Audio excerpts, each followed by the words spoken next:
a gosh darn second, you sit down because it's time.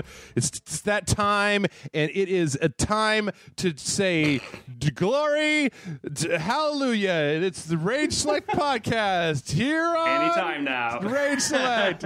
Woo! I'm Jeff, and with me back again. It's been a long time. Nick Hodges, how are you doing, buddy? I'm doing really well, man. Thanks for inviting me. Yeah. It's been quite a while. I feel like we both, you in particular. I know that when I say I'm busy, it means like, oh man, I got like 3 video games I need playing. I'm sorry, I can't go to your house. I've got a video game to play. That is busy though. That is. I'm glad that we could at least agree on that. But like you're busy like jet setting around. You're just like flying places and doing stuff and having like, a super successful YouTube channel and being all like, big important Mr. Hodges these days. So, well, trying to be. I mean, I to be honest with you, I'm winging it the whole time. There's no like set rules on how to do it. Yeah. But yeah. But no, thanks for having me on. Yeah. I always enjoy these chats. This is the secret for all of you in the audience. We're all winging it. We are all. Yes. Nobody knows what they're actually doing. Or at least they really don't. Yeah. Yeah. I have to look at stuff. I tell you what.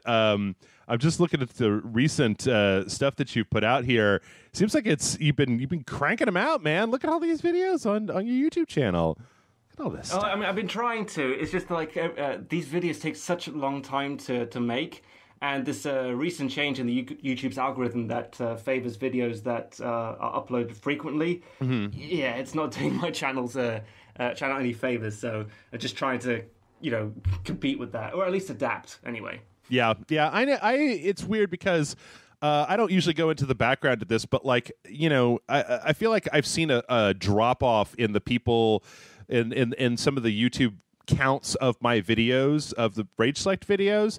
And I wonder, like, if it's just people who are like, fuck you, Jeff, I don't like you anymore. Like, I'm unsubscribed from your channel. Bah. But like, the subscriber count that I have hasn't like really radically jumped down. It's possible it might just be because we're in the summer doldrums and we're playing stuff like Night Trap. We literally play. Have you ever heard of Night Trap, Nick? No, I can't say I have. Night Trap was a Sega CD game from back in the old days where it was like a really shitty 80s horror movie, but you had to like click around, and so it was all this really old full motion video and these really terrible actors and actresses, and you had to jump around in this house and hit a button to make these traps go off and stuff, and so we're playing that. So I maybe it's just that, maybe it's the fact that the Call of Duty isn't out yet, or that we're playing smaller things, but well, I've had a drop in my view count as well because like that age gate thing happened where like a lot of my videos are age restricted except for, I think it was for my review of Amadeus and Apollo 13, and I realized because I do a lot of war films, so anything that has like war in it is immediately like, oh, that's not for children at all, that's controversial, blah blah blah. So yeah, I don't know. Who could say? It's also possible that the first thing is true and that people are just like, meh. Yeah, it's quite possible. I wouldn't be surprised. Yeah. Well, let me ask you a question before we start to jump into some other stuff here. Have you had a chance in your busy life and busy schedule to play anything these days over the last? I played that Game of Thrones Telltale game, because I noticed that was for free on the PlayStation Plus network, or was it PlayStation Now? I can't remember which one it was. It's Plus, yeah. Oh, Plus, yeah. So played the shit out of that game, and God, what was the? Let me ask you. Can I hold on for a second? Yeah. I actually want to ask you. Was that good? Was that the Telltale Game of Thrones game good? It was. I mean, well, I'm a huge fan of Telltale anyway, so I really enjoyed it, and it was like all the games at once. All the episodes, because it's like 6 episodes or something like that. So I really enjoyed it. Okay. I mean, there's some folks on Rage Select. I talk some smack about Telltale, and a lot of I feel like the people who really like Telltale, God, they fucking hate it when you don't like that stuff. So, but because Brian Brushwood and I just got done playing the first episode, or playing part of the first episode of the new season of the Batman Telltale game that just came out like a week and a half ago. Is that good? See, here's the thing. I played the first. Jason and I played like the first 45 minutes of the first one, and it didn't really hook me. Now, I understand that Telltale games. Every time I have a co-host on for a Telltale game, I always have to tell them we have to pay more attention than usual because all this game is talking. So if we talk over it too much and we're not getting the story, and we still usually only are able to pay like just a tiny amount of attention to it. So the first one didn't really catch me because it was just like quick time events and you're Batman and quick time events and you're Batman. And then it's like, now you're Bruce Wayne. And I'm like, okay. But what was interesting was the beginning of season 2 made reference to things that happened in season 1 that apparently like Bruce Wayne, and I guess these are spoilers for season 1 if you haven't played it, but like Bruce Wayne gets committed to Arkham Asylum and meets like a pre-Joker Joker. Like there was a really interesting part where he's hanging out with this guy whose name is John Doe, who's like, he looks like the Joker without the lipstick, but just like the white face and the green hair. But he's like just this mentally disturbed guy who's gotten out of Arkham, who's like, hey, Bruce, when we were in Arkham, you told me you'd help me if I got out, and I need your help with this thing. And he's like obviously kind of disturbed, but not like the clown prince of crime. And I was like, okay, well, I kind of like that. So playing the first part of the second season actually made me want to go back and play the first one. Okay, so like for context and stuff. Yeah, but the main problem. Oh, I'm sorry. Go ahead. I've been rambled on. No. I'm listening to you. Go ahead. Well, I was just gonna say the main issue that I normally have with Telltale games is the fact that they're a very passive experience. There's not a lot of ways for you to fail in a Telltale game. So I sometimes get a little bit antsy because I don't get the same like feeling of success playing a video game that I do with, say, like I don't know, take your pick. I don't know. Like Halo or something? Well, I mean, it's not that kind of game. I mean, like Telltale's more of a story-driven game. You're interested in the characters and stuff. Yeah. So yes, it is a passive experience. But I also get like frustrated playing it just because of like, oh shit, I should have made that choice. I wonder what the other choice would have looked like if I'd chosen that instead. Yeah. So, yeah. So you can't really fail, but you do get annoyed because all the choices are shit in Telltale. That's the classic thing. That's a ringing endorsement right there. Telltale Games. What was that? You can't really fail. You will be annoyed. Yeah. Okay. Well, that's cool. Has there been anything else? Have you been watching Game of Thrones? Oh hell yes. Yeah. Oh, it's been so good. That's one of the only shows I've been watching. I've been watching that, and was it Death Note? Like, my girlfriend recommended me to watch Death Note, and I really don't like anime, as you well know. Mm-hmm. And I was hooked after that first episode. I was like, Jesus Christ, this is like Breaking Bad.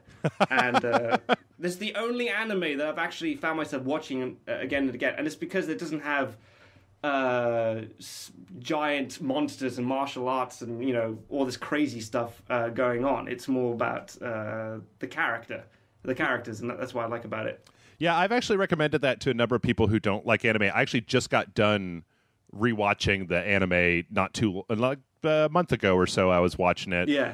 And yeah, there's so many parts of that series where it's almost like anti-anime because it's like you have two characters and instead of having a sword fighter getting in giant robots or whatever, it's like they're literally just having internal monologues at each other for like 15 minutes, just thinking about stuff, and then like one person moves their hand a little bit. They're like, "Oh shit, he moved his hand, man!" Exactly. Yeah, I think she got me into it because I saw the trailer for the Netflix movie coming out. I was like, "Oh, that looks really cool." Mm-hmm. And then she got me to watch the anime first. And now I'm thinking like, this movie's going to be shit. Because I'm sorry, because I looked at the casting for the main characters, and they're nothing like the characters in the anime. So I don't know how the hell they're going to pull it off.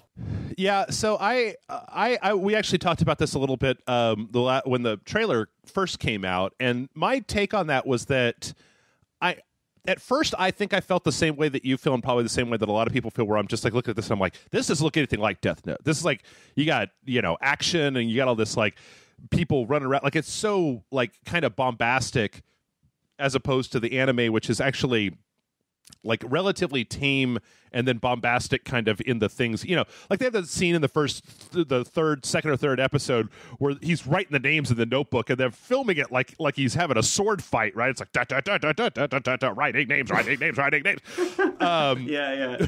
But so what I started thinking about it was like, okay, this is obviously not. It's going to be an adaptation, right? It's not going to be the same thing. The Misa character looks nothing like her. The Light and L and all. Okay, fine, whatever. Oh, L is the worst. I mean, like, for a character like L, I imagine that guy from Mr. Robot playing him. Just some socially awkward sort of character who is always unhinged. Mm-hmm. So I don't know about this guy. Maybe he's really good. He's meant to be in Straight Outta Compton or something, so he might surprise us. But just the visuals alone, it's totally different. Yeah, but I guess the point that I came to after watching it was I started wondering to myself, like, if Netflix made Death Note and it was just a shot-for-shot live-action remake of the anime, that would be cool in a way. But I've also already seen that anime. Like, I know what happens in that. So if they just did exactly what happened in the anime, then it'd be like, oh, well, this is great. This is a nice adaptation, and people will get to see it who haven't seen it before. I'll probably watch it one time, but I already know that story. So if you're just going to tell that same story over again, yeah, but true. Look at these comic book movies, though. Yeah, they nailed the characters down from the way they look and the way they act, and then you construct a story around them. So that's the argument I would go with. Yeah. Just nail the character, nail the casting, and make a really good script, and then you could take liberties. Yeah, I don't know. That's the way I feel. Yeah. I don't know. I mean, the thing is that the world is a turbulent place, and there's a lot of stuff going on, and I'm just like, I can always go back and watch the anime if I really feel like it. So, but I'm interested to see what Netflix says. I know that The Defenders is coming. Well, by the time that this podcast goes up, it'll actually already be out. But probably, yeah. Did you watch any of the other series? Did you watch Iron Fist? Oh yeah, I watched all of them. I thought I liked Jessica Jones the best because I felt like it had the strongest through line, and I really liked David Tennant a lot. But of course, Doctor Who. Yeah. Right, yeah, I'm a nerd, fucking whatever. Like, it's, I'm not going to sit here and tell you that it's not because I didn't see him. I was like, oh, no, I really appreciated his turn in Broadchurch, which I did, but I probably wouldn't have watched Broadchurch if it wasn't for Doctor Who. Of course, I don't know. I'm a sucker for those BBC depressing-ass shows, but...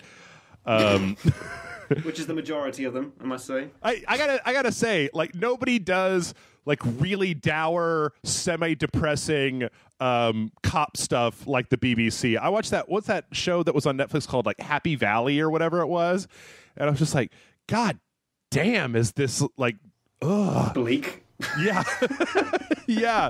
And then Broadchurch, I watched season 1 of Broadchurch, and I was like, oh man, how could this get any more depressing? And it's like season 2, and I'm like, oh, look, you did it! Congratulations! I think Brits by nature are more cynical than Americans. I mean, you guys are very optimistic, yeah, about the future and stuff. And it really just shows in our programming.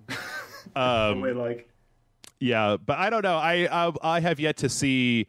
I can't really talk about the Defenders yet, but what I can talk about real fast before you jump into this news is I did get a chance because Disney put the first 2 episodes of the Ducktales reboot, speaking of David Tennant, who now plays Scrooge McDuck on Ducktales, up on YouTube. Wait.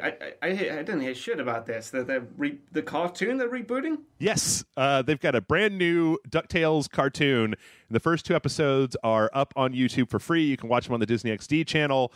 David Tennant is playing Scrooge McDuck, and it's basically they're just rebooting it, like Huey, Dewey, and Louie come and hang out with him, and they're going on adventures, Launchpad McQuack and Webby and all this stuff, and Did anyone ask for this? You know what? This has been in the works for a while now, and I feel like I haven't run across that many people who are just like, nah, because it doesn't seem like a real cynical reboot. It seems like they're literally just like, hey, you know what was fun? DuckTales. Why don't we do that again? Let's just make some new DuckTales episodes for 2017. I don't think they did Gargoyles, to be honest. Now that deserves a reboot. Seriously. Yes, I was actually going to ask you, Nick, if I wasn't sure whether or not, like, okay, I know how this is going to sound, so you bear with me and laugh at me, and then we could move on with our lives. But like, do you guys watch cartoons after school in England? Do you like come when you were a kid? Do you like come home from school and watch DuckTales or Tailspin? Yeah. We didn't have like a Disney afternoon, but there were certain channels where we watched. I know Captain Planet and DuckTales, Gargoyles, Batman, Spider-Man. Okay. Gargoyles was definitely one of my favorites. I thought that was really badass. You know, the fact they actually show battles in it between like Vikings and stuff. Mm-hmm. So yeah. I would really love it if they if they had like Guillermo del Toro doing a live action movie of Gargoyles and they had the same costumes and makeup from Hellboy 2. Dude, that would be like awesome. Yeah, I never got a chance to. I never actually watched Gargoyles when it was originally out, and I keep meaning to go back because I know that there's like, you know, it's got this real huge following, and there's all this. There's a lot of like what voice talent from Star Trek is in there. Jonathan Frakes and Marina Sirtis. They had Keith David do the voice of Goliath. Mm-hmm. I think the Captain Anderson from Mass Effect. Yeah. His voice. So badass. Yeah. Well, but I'm gonna tell everybody that it's free. It's 2 20-minute episodes. It ain't gonna cost you anything.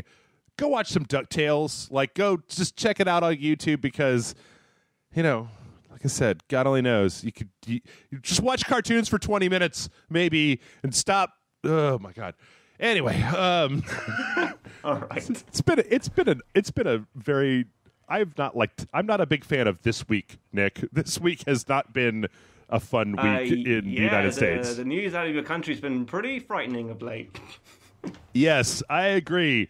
I just, oh my God. Anyway, the whole point of this is to not is to not spend time. My apologies. No. That wasn't for you. That was just me like clearing my head because it's like it just keeps creeping back in and creep back in. I'm just like, no. Let's talk about video games for a little while. Let's talk about DuckTales. Let's talk about Death Note. Let's just spend a couple of hours like over here catching our breath and just having some fun. And then, you know, when it's done, you can go back to the crushing nightmare world that is regular life. And I'm going to go back to the crushing nightmare world of Dark Souls, and everybody can just fuck off. So, anyway, now that we've got all the pleasantries out of the way, let's get to the news.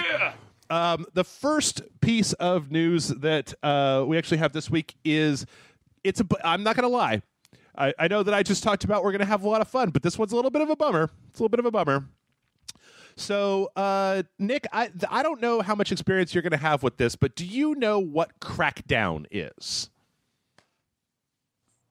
It sounds familiar. Did we do that in the loading bar? No. Well, I don't think so. Crackdown was an Xbox. This is probably why you don't know it. It's an Xbox 360 game. It was kind of an open world destruction, kind of like Saints Row, but with like cyber suits and stuff. Anyway, there's a new Crackdown that Microsoft has been talking about putting out, and it's been a little bit troubled. The first thing is they had this idea where they were going to use, since the Xbox One was going to be online all the time, they were going to use cloud computing to make this hugely destructible world where it did a lot of the processing for knocking over buildings and stuff offline, and then it's, you know, streamed it or whatever. Once they took the Xbox One, didn't always have to be online. They had to start reworking that. Last year at E3, it was shown, but it was kind of like they just showed a trailer with Terry Crews like in the cyber suit, just being like, And it was supposed to be out in November of this year, and people have been waiting for it for a while. I feel like it's one of those Xbox exclusive titles that people have been waiting for a while. Unfortunately, it has now been delayed to 2018. So instead of coming out November 7th this year, it's going to be coming out spring of next year, which is not, I mean, this is not the end of the world, right? It's not, means they get a chance to work on it some more, hopefully. Yeah, and that's obviously the reason that they're pushing it back, is that it seems like they're looking at getting everything perfect, at getting the specs, or getting the multiplayer modes all worked out and ironing out some bugs, and that's good. I'm not a big fan of people, of putting out stuff before it's due. Before it's actually done. The big thing that I'm worried about is, if I'm not mistaken, hold on for just a second here. I thought that this was going to be one of those ones where this would have worked really well with the release date for the Xbox One X, the Scorpio. Yeah, because that was that's supposed to come out November 7th. So that was going to be the same day as Crackdown 3, and it would have been a nice showcase of Crackdown 3. You have Crackdown 3 and you have it running on this new Xbox, and it's like, man, look how good it looks. Don't you want to go buy one? It's Christmas time. Ask your parents for a Crackdown. And the Crackdown Xbox One X bundle from GameStop. Power to the player. Blah, blah, blah, blah. But I guess, there's going to be other stuff. I don't want to harp on this every single time it comes up, but I feel that the Xbox really, really, really, really, really, really needs some high-tier AAA exclusive titles. I mean, when this podcast comes out 2 days later on Tuesday, that Uncharted spin-off game is coming out. And I was just about to say, that's going to take the limelight. Yeah. I have no doubt that the Xbox One X is going to be a good console. I mean, it's a powerhouse, little beefy console. But as I've been saying for a long time, if Microsoft can't get a reason for you to buy an Xbox One, then it becomes a moot point. Like, you put out the best, the highest quality hardware on the market, but if you don't have specific games to entice people onto that platform, then then people aren't going to buy it. It's kind of like we've talked before about the problem with the VR, right? Is if you don't have really high quality, like, oh my God, check this out, I need this experience real bad games to entice people to buy a VR headset, then they're just going to be like, well, what am I going to do? I'm going to buy it and I'm going to play. So at this point, I don't know. I don't. But the last Xbox exclusive game that I remember that I was somewhat interested in was that a Quantum Theory or something, and then you said it was a piece of shit. Do you remember that? Yeah. No, I actually don't. Okay, so I don't know if I would say, I don't know if piece of shit is the right qualifier. You said that there were cutscenes that you can't skip.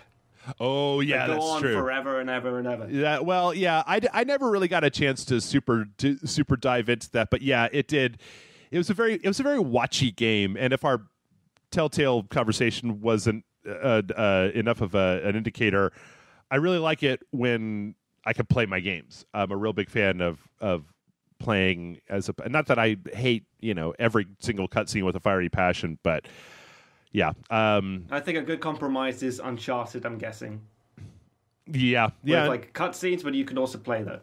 Yep, absolutely. So I guess I'm trying to look at what we've got coming up for Xbox One exclusives, and it looks like Sea of Thieves, State of Decay 2, Super Lucky Tale, maybe a few other ones, but those are the big ones. I guess I just, they already did their Halo and they already did their Gears, and they've got Forza's between Motorsport and Horizon, but I don't know. I again, I'm sorry to everybody who's heard this little rant before. You probably already skipped forward. Oh, here goes Jeff again. But I want Microsoft to be competitive. I don't have a dog in the console wars fight, but as long as the PlayStation continues to have these weirdo exclusives, I'm probably going to use it as my main thing, and that if Microsoft was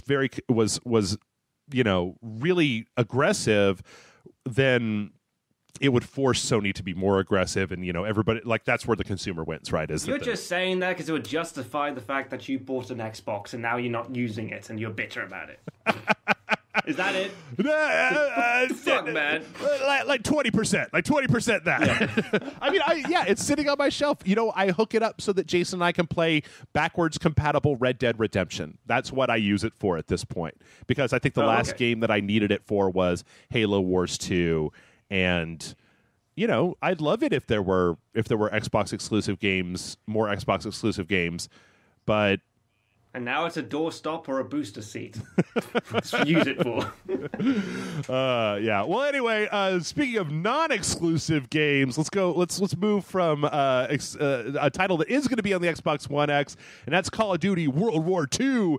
This week, there's a private multiplayer beta trailer out for this. Nick, I know you don't do a lot of multiplayer stuff, right? No, hell no. I'm all single player. Well, I tell you what did you think of this trailer then, just from kind of an aesthetic and gameplay perspective? I think people are going to love it, to be honest. I mean, this is it's going to hit on all those nostalgic values that people have of the, early 2000s, with the Medal of Honor and Call of Duty. So, yeah, I think people are really going to get into it. Okay. And it looks pretty cool as well. Just wondering how much those planes and tanks are gonna, how much of a what's the word? How much of an impact they're going to be having in the multiplayer? I think so I was actually wondering that too, because in this trailer there's a part where you see somebody actually flying a plane, and then it's another part where you see somebody driving a tank. If I'm not, I don't know, but I feel like those are going to be kill streak rewards. Like, you That's remember? What I figured, yeah. Yeah.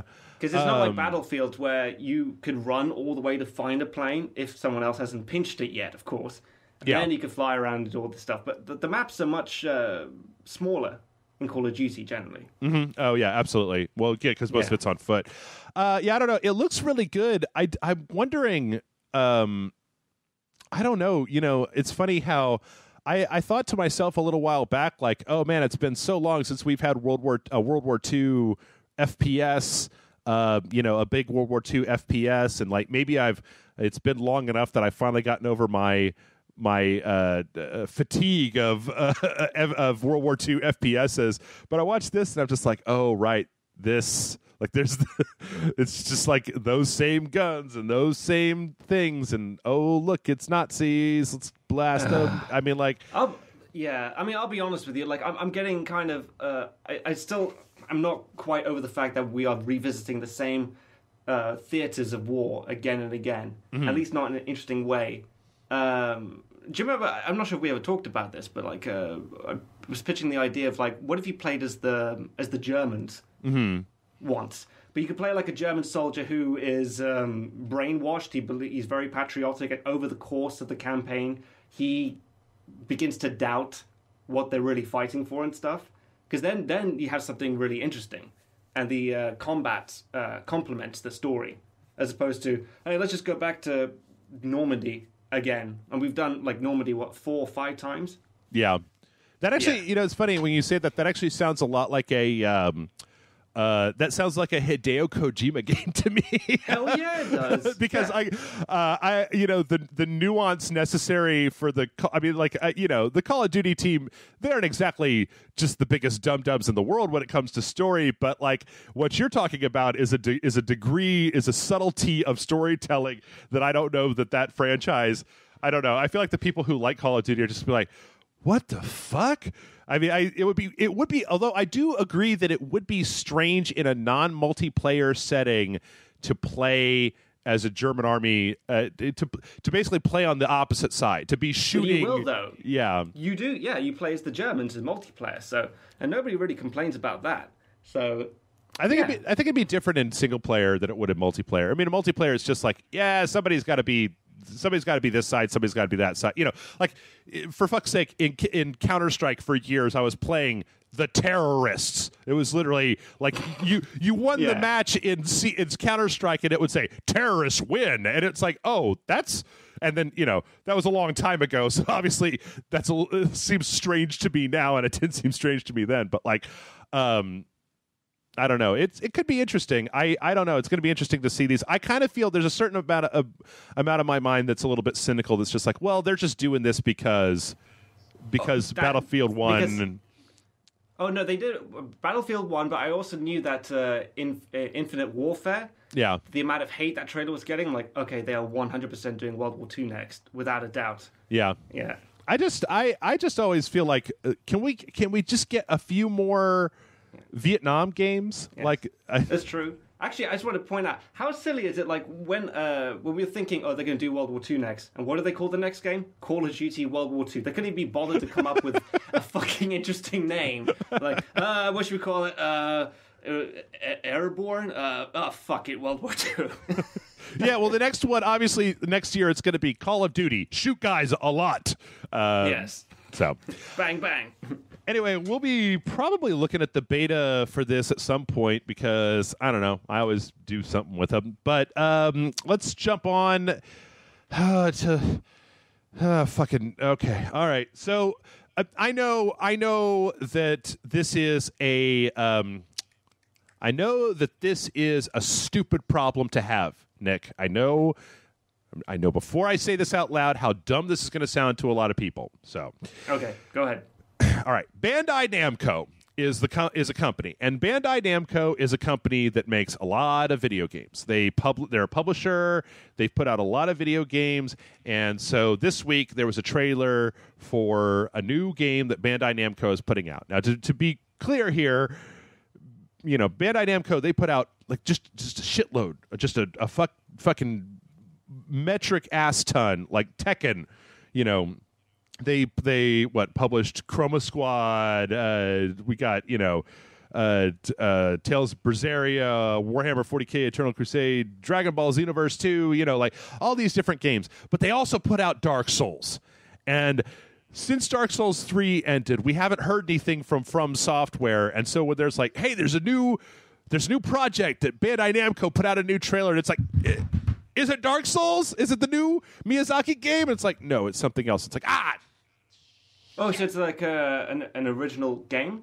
Well, no, this is something. No, this is Project 1514. We're not going to spend too long on this because it's just a bunch of buildings. Like it's a bunch of bombed out buildings in this trailer and not very much else.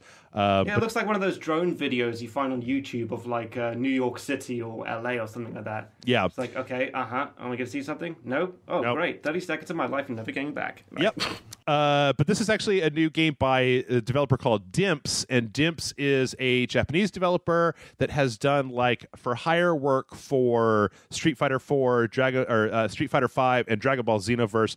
So most likely this is going to be some kind of fighting game, which seems a little strange. Or at least that's the only, you know, real assessment that I can make based on the developers. It's probably going to be some sort of fighting game with some crazy plot. Bandai Namco is going to put it out. Then why is there sounds of gunfire in the distance? It looks more like a war game or something. I have no idea. Who knows? It could actually just be an action game. Namco. Seriously. Yeah. This week, the prize for least informative trailer ever goes to Project 1514. All right. Woo! Yes. All right. Well, I'll tell you what. Let's go from the from a trailer that doesn't tell us much to one that maybe tells us more than I ever thought I wanted to know. Rock of Ages 2 is coming out. I'm actually really interested to know, Nick, what you thought about this particular trailer, if you even know about the Rock of Ages series. No, my impression of this game was that it was an adaptation of Monty Python's Flying Circus. I could see that. So this was actually a game that I believe was a what the hell was it, like a was it an Xbox and like a GameCube thing, where all the characters in the game look like Monty Python. They're all like these little cutouts that go like, blah, blah, blah. But the gameplay is actually you rolling these gigantic boulders, the titular rock in Rock of Ages, down like these big things to kind of just smash up historical stuff and try to blast open these enemy gates. It was ridiculous. And this looks like it's going to be just as ridiculous. Like, just as ridiculous. Yeah, it's original. I'll give them that. I just wonder how it was pitched. All right, you have a giant rock and you smash shit. Like, what kind of shit? All shit. Everything. History. Yeah, this is... okay, so the original was Xbox 360, PC, and PlayStation 3, and it came out in 2011. And, this should be like an iPhone game. I mean, that's the way I see it. Like, you know, you're playing it on the subway or something like that, and because all you got to do is just move a ball in a certain direction. Actually, yeah. I think that there's a part where you end up like doing some kind of defensive maneuvers, but I could definitely see how this could totally be an iPhone game. It looks like there's some different balls that you get to roll. And yeah, the biggest thing with this trailer was that we got a release date. And that is Doom. What is it? August 28th of this year. So get out of here, Crackdown 3. We're going to play Rock of Ages 2. Or whatever. Yes. Or delay getting Call of Duty and get this instead. Yeah, there you go. Yeah. Next up is we talked about this briefly last week, but I had some more thoughts on it. There's a trailer out there. This is the only game, ladies and gentlemen, the only game in history. No, wait, that's not true. There were two. There was one. No, wait, was that? Yep. Okay. The second game in history where Nick Hodges has actually been on a dojo. And that is No Man's Sky. When No Man's Sky came out, you were here in town. You came by, and we recorded some videos. I bought into the hype beforehand, and yeah, I was looking forward to it. Well, you know what's funny? I don't think that I've talked to you, but do you know that they've been adding stuff to No Man's Sky since its launch? Yes, I played one update where you could build stuff, and then I started building stuff, and then I remembered, oh yeah, I don't like building stuff. I'm like, it's like I'm building this house that I'm never gonna visit again, and it's not like you can have your mates come over in Minecraft, and you could do stuff together. So, but this is something that should have been with the original release of the game. Absolutely. They could have really done something special with it. And then they had this new feature where you could actually meet other players, but when you meet them, they're just a ball of light. Yep. I'm like, what? You serious? Lame. I don't know. See, here's what's strange is I actually played a little bit of this because the one of the big things in this Atlas Rises update is that there's a new story essentially added into the game. Which kind of ends up just being a bunch of waypoints that you go to, and you do a thing at the waypoint, and then you go to the next waypoint, and you go to a thing, and you do another thing. But it's more of a forward draw than just like, I don't know, whatever, go to the middle, I guess, question mark. Yes. A lot less vague than second start to the right and straight on till morning. Right. Somewhere over there. Just go for it. But I actually think, I keep talking about this. I'm going to keep talking about this, folks, even though I'm sure that some people are sick of it. I really have to admire the fact that Hello Games, so let's roll down some of this update. One, they added what they call 30 hours of new story content. That's cool. I mean, they added a new race to the game. Well, that's cool. There's they've refined the world system, and there's better biomes with more dense stuff. That's cool. They've added crashed freighters that you can go up to, and you can mine for resources. I've actually seen that. That's cool. There's a whole system where you can essentially take NPC missions from space stations. You could do stuff, and then you get certain types of special rewards for that.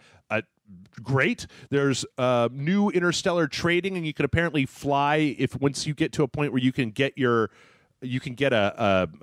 freighter that you can outfit. You could get your own giant ship and then put farms and stuff in it, and then you can even set it to go to different places and trade stuff. That's great. There's portals that'll let you jump back to like where your home base is now from various places. That's cool. They've reworked the analysis visor so that it's got more information. It tells you more about what you're looking at.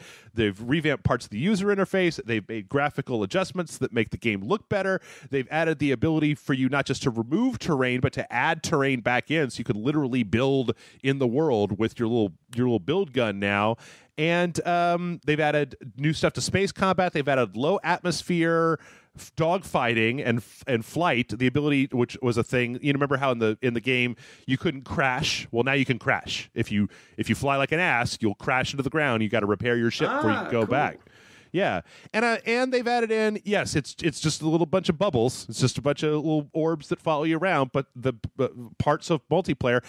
And I'm like, and some new ships and some other stuff too. And I'm just like, okay, I understand. I'm with you guys. With when the game came out, it wasn't what was promised, but they don't seem to be just running away and being like, haha, I got your money, fuck off. Like, this is the third giant update. We've had one where they added bases. We've had one where they added like buggies and hovercraft and things that you can drive around on the planets. They added in the ability to create those freighters and to then like customize your own big kind of carrier, or like not carrier, but freighter, your big ship. I mean, this is very admirable, but like the iron is cold now. Yeah. They need to have done it in the beginning, all of this. I absolutely agree. I 100% agree, but I just feel the need when I feel the need. This is more, I feel like this is more post-launch support than I've seen from a lot of companies out there. That this is. I just feel bad for them because all this time and effort into a game that no one's playing. Yeah. I don't know. I mean, whenever one of the new updates come out, I always pick it back up again and take a look at it. And I'll be honest, there's still parts of it that I'm just like, oh, right, this is, get 100 Iridium to fix your star drive. Oh, right, okay, so it's still that, but they should have. I think if they made this game like if you were colonizing other planets, like you go to a planet and then you see if it's viable for human colonization. And then you set your thing in the ground, you can come back and you could see people actually walking about, like it was a city. And then you have battles and fights and stuff. That people would really love this game. Sure. I don't know. I feel like it might be the sort of thing that, as always, like I feel like it's the sort of thing that I'm going to wait and see what happens. But if they do like maybe 2 more updates to this game that are as big as the ones that they've already done, then I honestly feel like it would be worth people's time to go at least give it, like, if you've already purchased it, give it another look, because what do you got to lose? Give No Man's Sky a chance. They're sorry. They really mean it. Yeah. See, that's the thing is that, in the gaming world, we don't usually take very well to that particular mindset of just like, no, man, those devs are doing their best, and everybody's just like, fuck them. I hope they die in a fire. Gaming companies rarely apologize, I think, or made up for it. I think the only ones I can think of is like with Mass Effect 3. Yeah, they changed that ending and all the DLCs and stuff, and this one. I mean, I just wish Mass Effect 4 was actually good. I got so fucking disappointed with that. That was the other game that I actually played. That was probably one of the only big games I got this year. Yeah. I guess that came out between. I don't know if we actually even talked about that, but yeah, Amanda and I were. We did.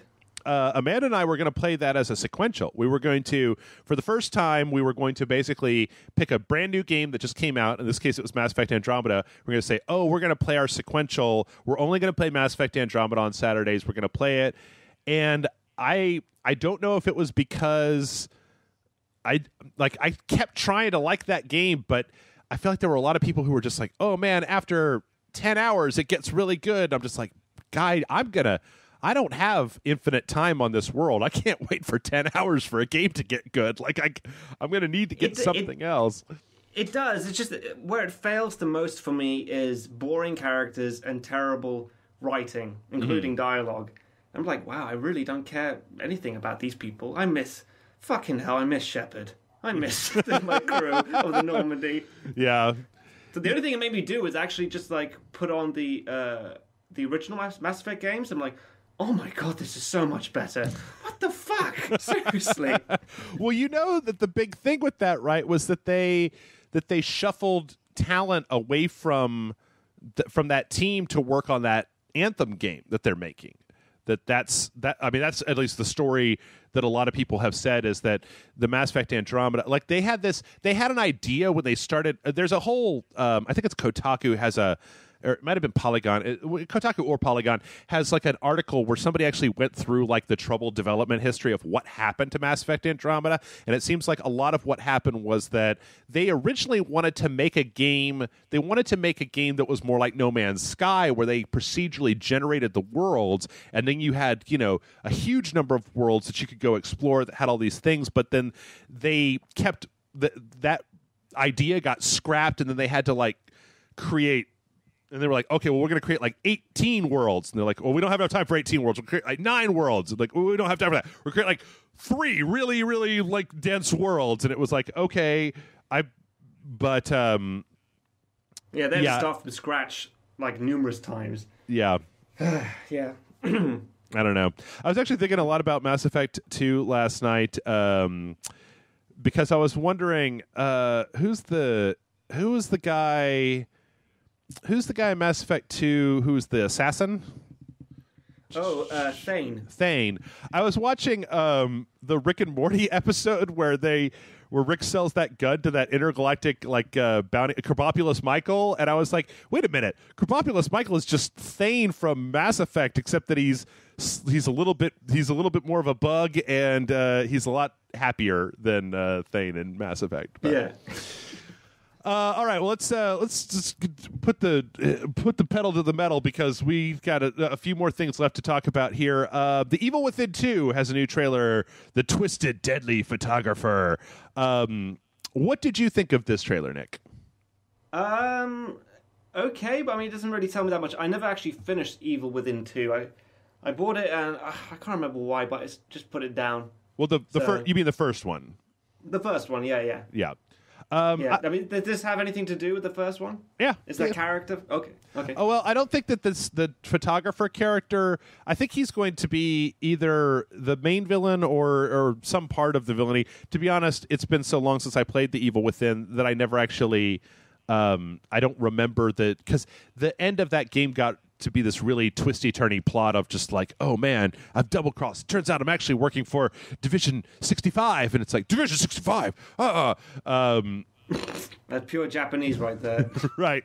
But not Division 65. The whole thing is the main character, the whole point of Evil Within 2 is that the main character's daughter, he thought his daughter was dead, and it turns out that she's still alive. And that you're then trying to rescue her from these people who have her hooked up to one of these weird brain machines. So everything I've seen so far of the game looks great. As I've said numerous times, I really just hope that they tune the combat and a little bit so that it's not... I found the original to be very punishing to the point where I was kind of interested in the story, but I didn't have a very good time actually playing the game as near as I can remember. So... I hope that this. I honestly hope that they end up watering this down so that it's more accessible to more people because I'd rather just I love the way the visuals and the story design and everything looks here, and so I'd love to be able to just play it and experience it without having to be like, oh fuck, I don't have enough health packs for this boss, just I don't know. Let's see. Next up is a trailer that I think you have more to say about than me, and that is the Skaven trailer for Warhammer 2. Yes. Tell me about this. I've nearly finished the first Total Warhammer game, or no, it's Total War Warhammer or whatever. So this takes place in a different continent. Do you know this? Yes. Yeah. Okay. So this is. I'm guessing these are the lizard people. I don't really know anything about the Warhammer lore. I mean, I used to collect the models when I was younger, really just to paint them from the Warhammer studios. But yeah, I'm interested. I mean, I try to play as many of the Total War games as possible, just because they're really good and the combat keeps improving. So I'd like to see what they do with this one. Although I am really hoping that they do another historical game first. I mean, that's why I played them in the past.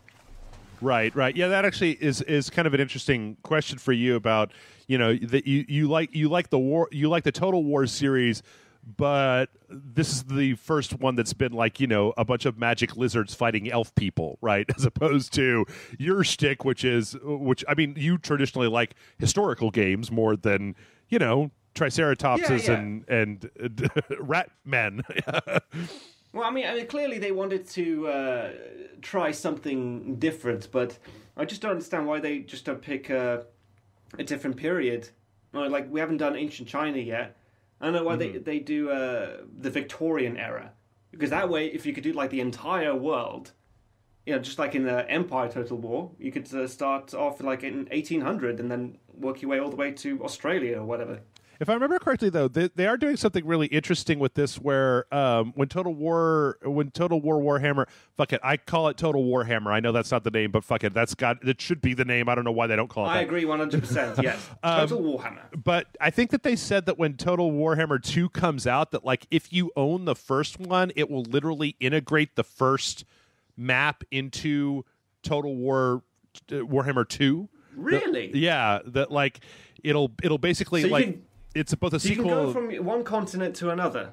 I think that's what they said. That it's both kind of like a sequel and an expansion, pretty much. Oh, that would be sick. I would love to take my armies like out of the Middle Earth land, wherever it is, and sail west to this new continent because it's meant to be like America. Like where the game takes place is like the jungles of Guatemala and Mexico, where these Mayan pyramids are and stuff. So, yeah, that'd be badass. Oh, man, I just looked up Creative Assembly's page, and I think you're going to have to wait a little bit longer because it looks like after Total War Warhammer 2, their next thing is Total War Arena, which the Wikipedia page says Total War Arena is an upcoming strategy game. Let's see, published. It will be the first free-to-play title of the series. Total War Arena will focus entirely on online multiplayer, mixing elements of real-time strategy and multiplayer online battle arena gameplay. God. Why? God damn it. But according to the page after that, there's a thing that they're working on called Total War Battles, Kingdom. Oh, wait, this is already out? Okay. Sounds like an app game, like not a real Warhammer. I mean, Total War game. Yeah, I don't know. They've got another historical one in the pipeline. Sorry, Nick. Yeah. What period would you like to play? That's an interesting question. I am. You know what? I actually. See, I'm not really very good at the Total War games because I don't have the patience for like troop movements the way that they do them in there, where it's like you're having a formation that swings to catch the flank of another formation, and you're watching them do the turn or whatever. That's not really the way that I'm not really a big fan of that particular style of RTS. So I don't know. I think it would maybe be interesting if they could do something a little bit more modern. Maybe it would be interesting to me. I don't know. I was just looking at it was weird. Like World War One. Maybe World War One. World War One will give them a lot of flexibility. I think that I was just looking the other day though at. I know that I was talking to some crap about World War II first person shooters, but I saw recently that Sudden Strike 4 came out for the PlayStation and Steam like last week, which is have you ever played any of those games? It's an RTS. It's a World War II RTS. I feel like is that where you don't actually see any units fighting each other? It's just like the globe? No. This is like a nitty-gritty, like you're moving little tanks around, like kind of like, it looks like StarCraft, except that it's like a top-down, RTS. I don't think you do any base building, though. It's mostly tactical, but it is real-time. I remember when I lived in Seattle a million years ago, there was the guy that I rented a room from really liked to play the Sudden Strike games, but there's also there was a Microsoft series that was like a World War II RTS, and I always thought that was kind of interesting because I always feel like RTSs always they're always to me they seem like they're either the past or the future, right? You're either Age of Empires or you're StarCraft. But I feel like nothing from the 21st century. You're saying? Yeah. I'd almost be interested in like a Modern Warfare game. Well, no, I know there have been a few of those, but they always get so technical. They always get like super technical, and I don't know. I mean, I don't imagine it'd be fun like to invade a country and like, yes, we won, and then just get bogged down in insurgent fighting that just drags on for like decades, and your country starts like hating you, and then you got to deal with the bad press. Too real. That's not why I play these games. It's too real. Yes. I don't know, to be honest. I've the Total War games have never really been my cup of tea, but we'll see. Maybe they'll do something. StarCraft Remastered came out this week. That's more my speed. Well, we got a couple more games, a couple more things to talk about real fast. First up, a couple of things from Blizzard. Blizzard is announced this week that Overwatch is going to have deathmatch as a gameplay mode, which seems like, by default, when I say those words, I feel like a lot of people who don't play Overwatch would be like, what, it doesn't already have deathmatch? It's not already like just a straight up, there isn't a deathmatch mode? And the answer is no. Yeah. It's all capturing objectives or like moving objectives from place to place, but apparently they're adding a team deathmatch and then just a free-for-all deathmatch. So team deathmatch is you're going to have two teams to see who can get the most kills, just standard. And free-for-all is going to have every player for themselves to see who can get to 20 kills as fast as humanly possible. I think this is a great idea because it means that people who don't want to fucking stay on the objective and move the fucking objective can finally go play multiplayer. Have you played Overwatch, Nick? I don't assume so. I think briefly when I was in Texas or something, but. Yeah, I thought it already had it. I mean, most multiplayer games have that by default. Yeah. So I feel like the reason that they don't have that is because deathmatch is more of a... It's strange how deathmatch and even team deathmatch are always more of like a lone wolf proposition, whereas like pushing an objective requires... It makes you act like more of a team, whereas... Team deathmatch, you just wander off on your own and you're just shooting people and you're getting kills and you're doing whatever, right? Whereas you have to, if you are playing an objective like where you have to push, because the whole thing is a lot of the maps is everybody will rally around an object that is essentially moving through the map, and you have to stay close to it because that's what moves it. But it makes you have to work together as a team as opposed to just fragmenting out there. But then you have people who, even though the objective hitting the end of the map is how you win the game, decide that they want to go off and be fucking Solid Snake and play as Reaper and just go out and get as many kills as possible. And it's like, fucking stay on the objective, man. Come on. If we move the objective, I don't know how many times I've been the only one. I've been the medic, and I'm the only one like moving the objective forward. So anyway, sorry, there's a lot of... apparently I have a lot of pent-up feelings about this. You need to vent a little bit. I understand. Just letting you do it. But yeah, so now we totally have some deathmatch coming, and that's gonna be great. Cool. Also, here's a weird thing. So Blizzard changed the name of Battle.net, which was the software that they used to install all your games and do the stuff, to the Blizzard launcher. And I feel like nobody liked that, so now it's Battle.net again. So just FYI, everybody, you can call it Battle.net. So that's a story that just came full circle. Yep. Okay. Yep.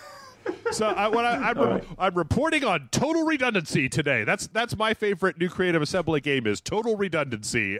It's like I remember when I was younger, they were going to change the name of Cocoa Pops to Choco Krispies. Mm-hmm. But they did it for like a few months, and then they changed the name back again. I was like, shit. It was like entirely pointless doing the whole thing. Hooray! Nothing changed.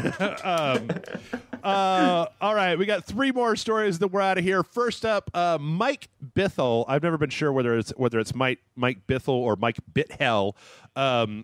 It's Bithell. I'm joking. I don't know. I don't know. Could be. I'm probably saying it wrong. If the internet has taught me anything, Nick, it's that I'm saying it wrong. Why are you so stupid? Say it right, Jeff. So There. Yeah, dude, I did the exact same thing on my show. I was like, oh, you're not saying it the correct way. I actually got told off for not saying British in a British way. The word British. Wait. Like, oh, you sound like an American saying it. I was like, what? Wait, is it the way you just... Which way is the British... Which way is apparently, I said British. As opposed to... British. British. Okay. Yeah, British, yeah. But I'm saying it like an American. I'm like, okay. Does not help them actually from there. Okay. You guys, you heard it first. The breaking news, Nick Hodges is a secret American. He's kind of been putting an act on this whole time. Oh, man. Just got found out. Yeah. No, Mike Bittel, whatever, is the guy who made Thomas Was Alone, which is a very charming little indie game about squares and triangles or squares and rectangles, and Volume, which I don't know, you might like Volume, Nick. It's a stealth game that's kind of interesting. It's got a real funky story to it, but it's one of those stealth games where you don't actually have any ways to aggressively fuck with the enemy, so it's just sneaking pretty much all on its own. But it was pretty cool. It had a pretty cool plot. But he just announced a new game called Subsurface Circular, and what he's calling Bittel Short, which he wants to make some new games that are short games that are designed to be played in just a single setting. And this one is a game where it's a mystery on a train full of a bunch of different robots, and you've got to kind of figure out what's going on. It's $6, and I think that on Steam right now you get a 20% discount. We're probably going to be playing it at some point. I have to say that I love the idea of a very competent game developer making... there was a time in my life, and I realized that I'm different than everybody else, but there was a time in my life where I probably wouldn't have been very hip on this idea. Oh man, I'm so cool right now using hip like that. Where I probably wouldn't have been super duper mega keen on this idea, but the idea of paying $5 for a well-crafted game that I can complete in a single setting, that I can sit down and be like, I'm going to have a great 3-hour game experience, is something that I actually think that I would really enjoy, because I miss I don't get to beat as many games as I used to, and I think that the idea of being able to just sit down and power through a smaller game with a good story, that really appeals to me. I don't know. That's totally because of your job then.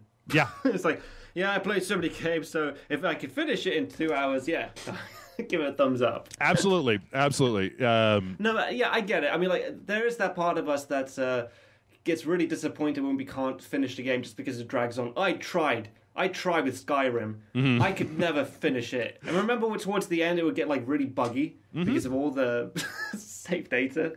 Yep. So yeah. I still am trying to get through Persona 5. Like when we were playing, I was talking before about that Batman Batman Season 2 game, and we're playing that, and there are people like, "Oh man, Jeff, go back and play Batman Season 1," and I'm like, I don't know, like, is it the best? Is it one of the best games you've ever played? Because at this point, I feel like if it's not one of literally the best games that exist in the world, I don't have any time. Like, every game that I play is another game that I can't play or another thing that I can't do. Yeah, and you still haven't finished Witcher 3, which I'm going to keep pushing you to finish that fucking game. Woo! Good luck with that. I'm just going to say good luck with that. Anyway, I think this is cool. We'll probably be going to be checking this out as either Patreon or maybe next week for an Indie Friday. I don't know. There's also an indie game that I heard about, Nick, that's called like Pet the Pup at the Party, where it's basically a game about when you're at a party and you're socially awkward and you want to pet somebody's dog, but you don't want to talk to anybody while you do it. I'm like, how did you make a video game out of that? That sounds really silly, but I don't know. And oddly specific. Yeah. Like, did this happen to the developer? I think so. All right. So everybody's favorite, or everybody's maybe, I don't know if this is turned back around again, but We Happy Few is now coming to the PlayStation 4 day and date with the full-on release of the Xbox One and the PC versions. I don't. Do you remember this one? And it's going to be in 2018. Do you remember this game, Nick? I don't. I didn't send you a trailer or anything for it, but it was the. Nah. There was the one where it's like everybody takes like happy pills all the time, and they've got these yes. Yeah. White painted faces. That's coming out of early access, and it's going to be released April 2018, and it's going to be on the Xbox One and the PC and also the PS4. We played an early access build of it, and I think that what we played was a very early access build because it really wasn't what we thought it was going to be. It was like more of like a Minecraft kind of like trying to gather the right equipment to make the right things game, as opposed to like BioShock. Yeah, BioShock, which is I think what we thought it was going to be. But it's probably going to be. I think that when it comes out, I'm going to give it another like solid look once it's out of early access and into full on release, because it did seem to have an interesting potential. It was just that. It was a little jarring to go from that excellent trailer and then the opening of the game, which was so specific, to something that ended up being a very kind of open world, procedurally generated, stranger thing. So, and last but certainly not least, just for fun, so there is a League of Legends player that goes by the name of Lee Vasily Wei-jun, who's a professional player who's made $27,563 playing League of Legends in his career. Recently, he has had a downturn in his performance, and unlike when you have people that play games competitively and they say, "Oh man, I've just been going through a lot," or "I'm going to double down and we're going to get back into training," he has cited, and I love this, Nick. I'm going to use this from now on. Sensual pleasures as the reason for his poor performance recently in a game. So you heard it first. Too much wanking? I don't know. I don't know. It could literally mean anything. He could be rubbing sour cream on his nipples. He could be swimming in a pool of Jello. He could be fucking a bear. It's just sensual pleasures. And so anytime from here on out, sensual or sexual? Sensual pleasures. Okay. Yeah. Yes. So I feel like at this point forward, whenever anybody's like, "Hey man, why is the podcast going up so late?" I'm like, "Oh, I'm so sorry.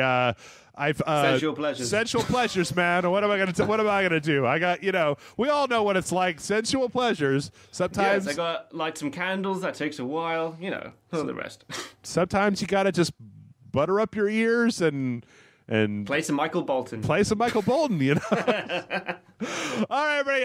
That's the news for this week. Stick around though, because we're gonna take a quick break. When we come back, we're gonna answer your questions. Stay tuned. Yay.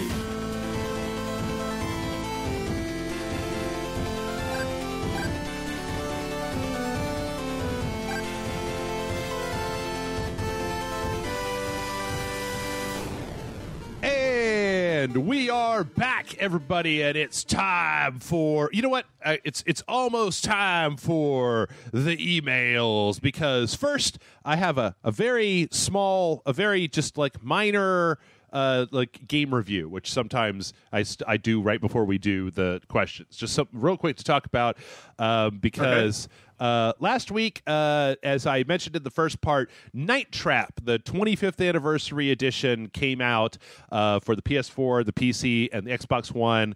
And I didn't end up playing like the ever-loving shit out of it, so don't take this as like, oh, it's a complete review of everything, blah, blah, blah, blah. But we did play it for the dojo, and after we played it, I did end up beating it.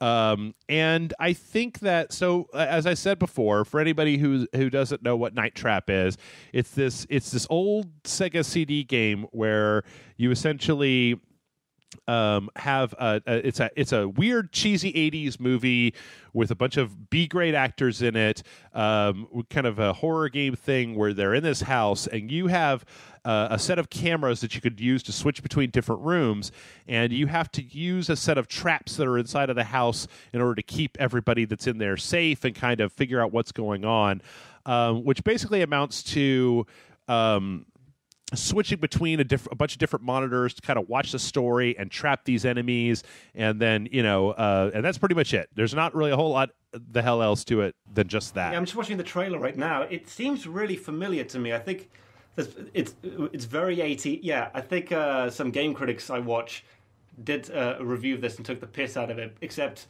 it was really bad footage, like like with the whole staticky thing going on it. Mm-hmm. Well, there was they did a Kickstarter, and I think that failed, and then they had another thing where they basically they managed to get a publisher for it, and they managed to get a publisher for it, and they remastered a little bit of the footage. They kind of created this new interface for it, but you can actually switch between the new interface or the classic stuff. They did an interesting thing. So one of the things that's kind of interesting about this game is that in the old game, there's a series of 8 little monitor icons at the bottom of your screen. And in the old game, those monitor icons just showed like static images of each room, and then you had to constantly switch between them to find these. They call them augs. They look like these weird black-clad, like ninja weirdo guys that are running around the house. And your main thing in the game is that if you don't trap enough of them, then it's game over. Like the game just stops, and it's like, you let too many of them go. Game over. Start over again from the beginning. But now with this update, you can actually change the little thumbnails of each individual room, so you can actually see the video of what's going on in those rooms, and it actually makes the game a lot easier to play. You can use any of the different interfaces, like you use the original interface. You can use, like, there was a PC release that had a slightly different interface. In addition to that, there's also a documentary about the game. Once you beat the game, there's a mode where you can just go back and watch individual scenes, so you can actually watch the story without having to keep cutting back and forth between different rooms to try to catch all of the augs. If you catch all 100 of them, you can actually play the prototype for Night Trap, the original game that this company made. And it's all really gloriously cheesy 80s fun. Like, it's actually, it came out in 92. Oh wow, that's the era when the 80s is trying to die, but the 90s is not letting it. That's true. That's true. Like the Saved by the Bell era. Mm-hmm. Yeah. And it's if you know what you're doing, it's not exactly a super difficult game. I know that in the dojo we started out. I wanted to go in very cold, so we went in and I didn't know what the hell I was doing, so we ended up failing a bunch of times, and it's fine. The big thing about this is that it's $15, so like I feel like that's the sort of thing where people put different amounts of value on how much game they feel like they should get for the money that they spend. I got a couple hours, 2 or 3 hours worth of fun out of this, and I might go back and try. I got really close to catching all the augs, and so I might go back and try to get the 100, to catch them all, so that I can go back and look at that prototype.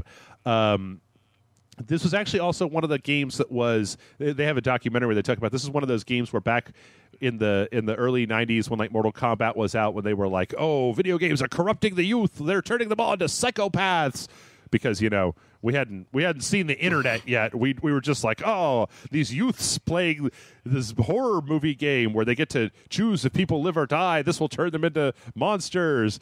Yeah, they said the same thing about films and television and radio. Yeah, all of it. But this is one of the ones they used to trot out because it has some it has a few scenes of scantily clad teenage girls getting chased around by monsters, and they're like, look at this filth, this horrible filth, and it's like, all right, whatever. But if you've ever been interested in Night Trap and you got $15 to spare, and you feel like like you want to go see what this was all about, I don't feel, in my mind, $15, I don't expect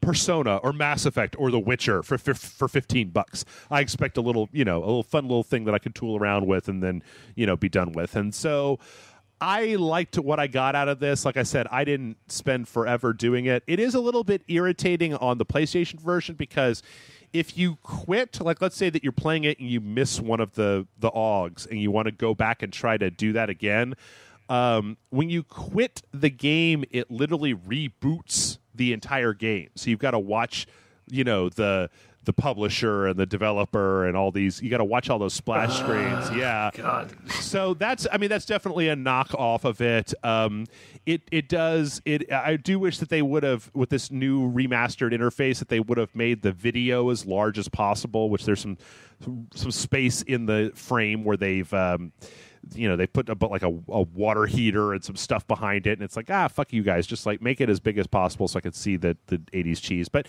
I don't know, for $15, I would say that, like, if we were giving this a grade, I'd give it like a medium grade, like a 3 out of 5 or whatever, even though I don't like to do scores anymore. But it's a medium game for a fairly low price, and it's nice to see a piece of gaming history, even one as cheesy as this, at least preserved for the moment, so that you can go back. You got to dojo this, mate. Like, just get some friends together and get some beers down you. Oh, I imagine there'd be a fun video. No, we did. Amanda and I did 2 parts of this already. So brilliant! I'm actually going to watch that.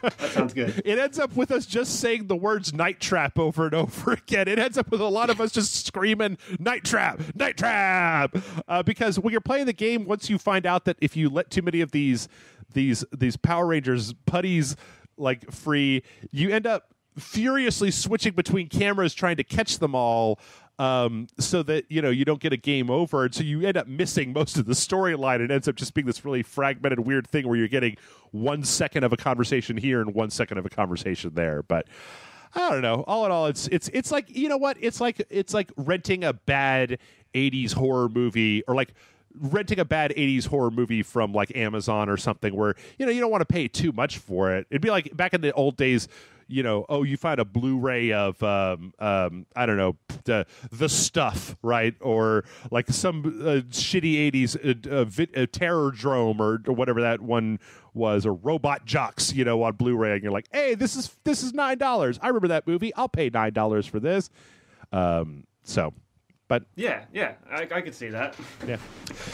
Anyway, mail@rageselect.com is the email address, and this week our first question comes in. Actually, it's funny, Nick, this week we got a great bunch of questions, and I feel like a lot of them are going to be ones that apply to both of us. So not so many just like, hey, everybody, what's your favorite level in Bloodborne? And Nick's like, But no, I never played that, I'm sorry. Our first question comes in from Diego, and Diego says, Jeff and Nick, you receive a monkey's paw in the mail, and against your better judgment, you make your dearest video game-related wish that is close to your heart. What is it? And what is the twisted consequence? Example, you wish for MGS to be remade in the MGS5 engine, and it happens, but they add the Just Cause 3 friends list notifications, and you can't turn them off. Love what you do, and may the Dong Lord forever bless you, your loyal patron, Diego. So you get to have your most fervent video game wish, Nick, but it comes with a terrible price. So let's start with what's your wish? What's the one video game wish that you would make over any other? Ooh. Well, I guess okay, here's one popped in my head. They make another Mass Effect game. Mm-hmm. But the terrible twist is it's the Tiny Toons universe of Mass Effect. So it's Commander Shepard when he's 5 years old. Oh, baby Shepard! So it's like Muppet Babies, but in the Mass Effect universe. Yes. Oh man, that's a terrible consequence. I'm like, I feel like Diego's consequence for this whole Metal Gear Solid thing was just like an irritating thing that I'd be like, all right, fine, whatever. Yeah. Oh boy. Let's see. Dearest video game related wish that is close to your heart. Okay, I've got it. I want the virtual reality technology to be like widely accepted and well integrated into the video game industry. I want it to be in every game and as an option, not as a thing. And I want the headsets to be smaller and better and whatever. And the terrible consequences that there's pop-up ads in every game. No, because of Facebook. My God. Imagine doing multiplayer in Call of Duty, and then suddenly a pop-up ad comes in front of your face. You're like, I can't see. and then you get teabagged, and the pop-up ad goes, you just see some nuts in your face. Yeah. Okay. So yeah. Well, let me refine. What if this is it? What if it's that if you want, you can get a free VR headset that's compatible with just about every game and your cell phone. It's the size of a big pair of sunglasses, not too big, but just a big pair of sunglasses, and it's got like Bluetooth and it's very high technology, and you get it for free. But before you can start playing a game, you have to watch a non-skippable ad. You have to watch one non-skippable ad every time. And if you pause the game, you have to watch one non-skippable ad to get back to it. But how long is the ad? Let's make it YouTube rules. So sometimes it's a non-skippable ad that is 3 minutes, and sometimes it's a movie trailer, but you can skip it after like 15 seconds or so. What ads have you been watching? It's usually like 30 seconds or 60 seconds. I've never seen a 3-minute non-skippable ad. Yeah, but you're getting a free VR headset. See, that's the thing, is that you got a trade-off here. They gave you a free VR headset that is great. It's the best one that's ever been on the market, and it works with everything. It's not even platform specific. It'll work with your PC or your Xbox or your PlayStation or your Nintendo Switch or your cell phone. It'll work with any device, but you got to watch an ad before you can start using it. No, my monkey's paw. I would totally. Yeah, you would totally do that. I would totally. Do that. I guess you're American, so you're used to it. I mean, you guys have ads for literally everything. Like every 6 minutes, you have another ad. Yeah, that's true. I actually turned off all the ads on the Rage Select YouTube channel because we weren't making that much money off of it anyway, and patrons stepped up, and I'm like, we don't need this. We could, it'd be better to just be like totally ad free for you, the patrons. But yeah, I would totally make that horrible thing. I don't know. I'd also love to see, to be honest, this always brings up like him talking about Metal Gear Solid being remade. I'm just like, man, Metal Gear Solid, Demon Souls, and Dark Souls, I wish they would just remake those 3 games in a modern engine, because like for the Metal Gear Solid series, all the rest of the games, I could play them in HD, right? I could play 2, 3, 4, 5. They're all in HD. I could play Peace Walker in HD, but MGS is still like outside of Twin Snakes, but even Twin Snakes isn't really like super HD. It's just like, I can actually play it on like a GameCube emulator to render it higher, but I would like to have just a straight port of the original in HD. I got one for you. Okay. How about they re-release MGS 1 and it's perfect, everything, except they have Chris Tucker playing Solid Snake. I feel like have you ever had a monkey's paw before? I feel like that's a dramatic change. But just for the record, I would totally play an HD version of Metal Gear with Chris Tucker as Solid Snake. It's like, what are you talking about, Raven? It's either Chris Tucker or Gilbert Gottfried. Oh, man. It's Chris Tucker as Solid Snake and Gilbert Gottfried as Otacon.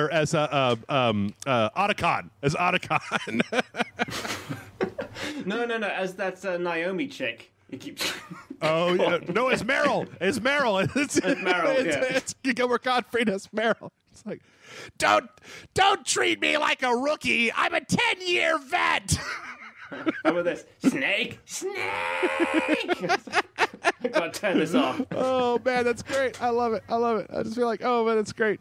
Yeah. I don't know. Anyway, our next question, let's see. This next one comes in from B Hammer, who says, hello, Jeff and Nick. B Hammer 100 here to ask you for some movie recommendations. I've recently gotten into foreign films, mostly Japanese films as of right now. I was wondering, what are your favorite foreign films? I started with Akira Kurosawa, and I've seen 8 of his films.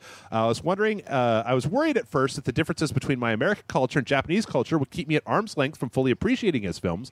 But in the end, I was deeply impressed and in awe at the scope of some of his films, Seven Samurai, Redbeard, and Ron, to name a few. I think it helps that I started with what many consider the most Western of all Japanese directors. So what about you guys? What are some of your favorite foreign films? Ooh, that's a tricky one. Yeah. Well, I mean, off the top of my head, I could think of Wreck. Have you ever seen that? I think I saw the American remake of it, but I never went back. Yeah, I know. But I feel like I should go back and watch that. No, okay. Well, it's excellent. That's one of the only sort of zombie films that actually scared me. I've never been scared of zombies, but that one freaked me out. I could think of Asian, have you seen The Good, the Bad, the Weird?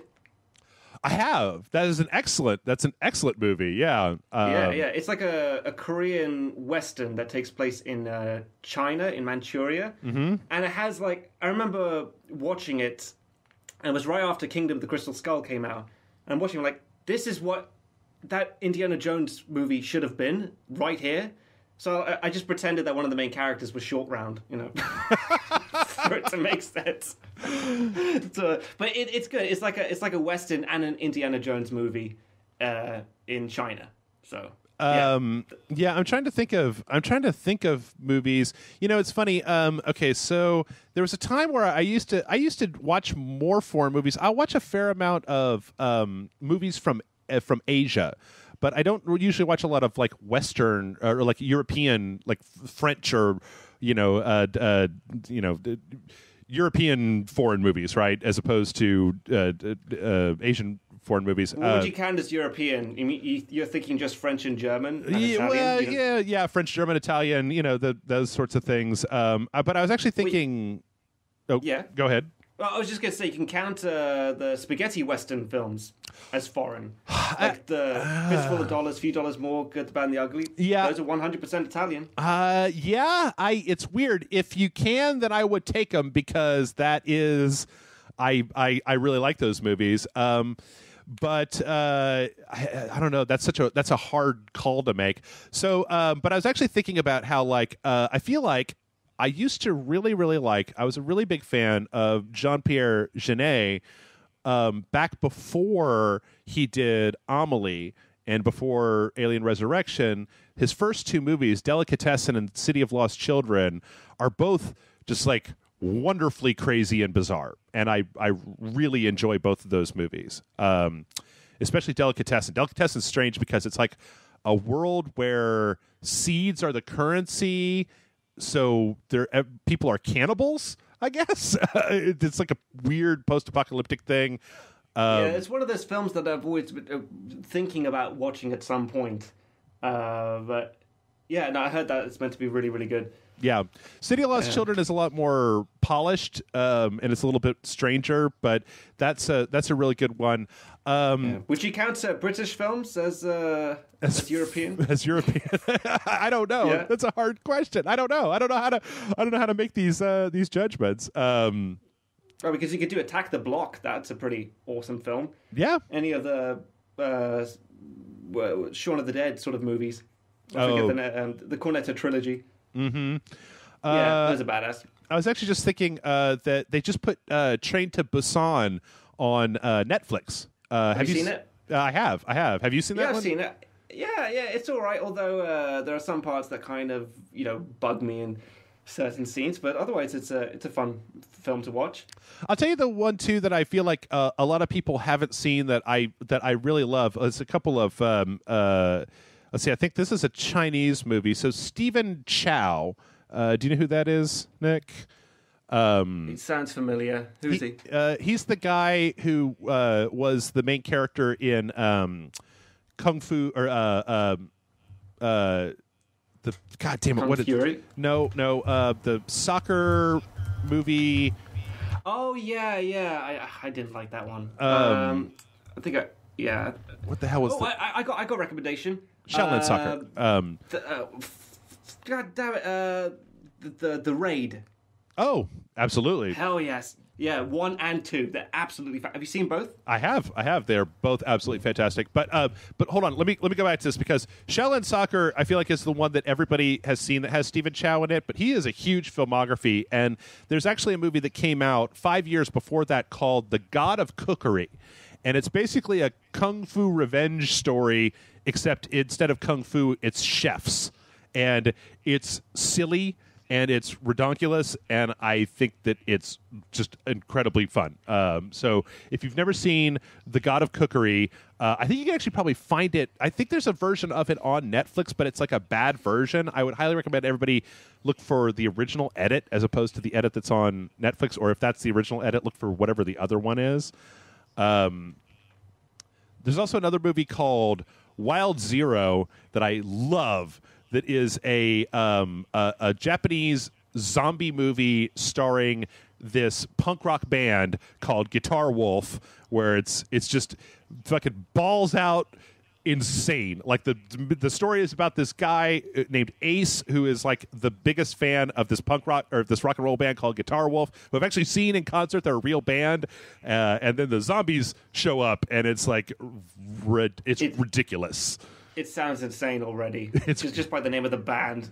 Yeah, it's great. Guitar Wolf was great. I saw them at a club here in Austin, and at the end of at the end of their set, they tried to turn off their amps because it was 2:00 and they weren't done, so they just kept playing without amps. They were like, "Fuck you, guys! Fuck you, club! We're just gonna keep playing." Let's see. I'm trying to think of some other ones. I'm actually looking through the international section of Netflix right now, so this should be available on Netflix. Headhunters. Have you ever seen that? No, can't say I have. It's interesting. It's got. Let's see if I can get some more details on this. Somebody recommended it to me. It was it's 2009 film, and it's the Danish thriller, and it's interesting. It's got I don't know. It's less said probably the better. I saw it once. I remember really liking it. I'm trying to think of some other stuff. Man, I used to just like watch the hell out of all kinds of stuff. I feel like if you've never seen, sorry. Oh no, go ahead. I was just say I actually do enjoy check out foreign films whenever I get tired of things being too formulaic in Western ones, just because they're always the ones who try something new and interesting that eventually makes it over here. I mean, like even when America does remake some things, they do remake it in an interesting way sometimes, like the Killing, for example, the TV show. Mm-hmm. Did you ever see that on Netflix? I never did. I never watched it. Yeah, I thought that the American version did a really good job, even though it was much different than the original version. Okay. Speaking of remakes, I would highly recommend anybody who likes the Departed. You know the what's his name?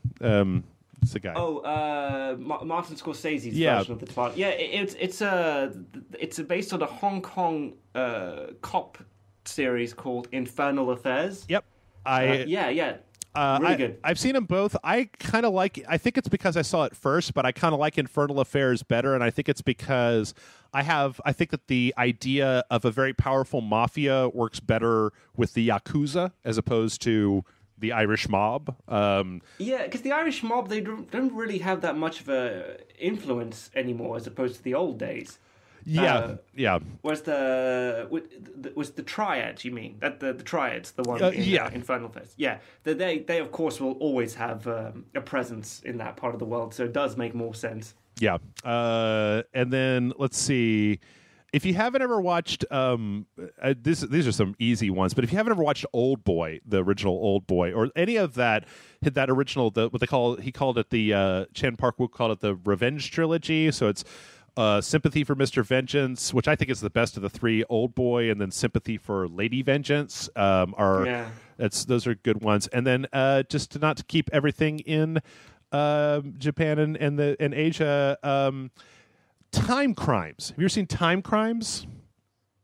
No, that sounds like a PlayStation 1 game. Yeah, it does. Time Crimes. So this is Nacho Vigalondo, who just recently he made Colossal with Anne Hathaway, which I actually got a chance to watch recently and is very good. I like that quite a bit. But Time Crimes is a Spanish science fiction thriller, and it's kind of about a guy who ends up, it's kind of about causality and time travel and like getting caught in a loop of time travel. It's really good.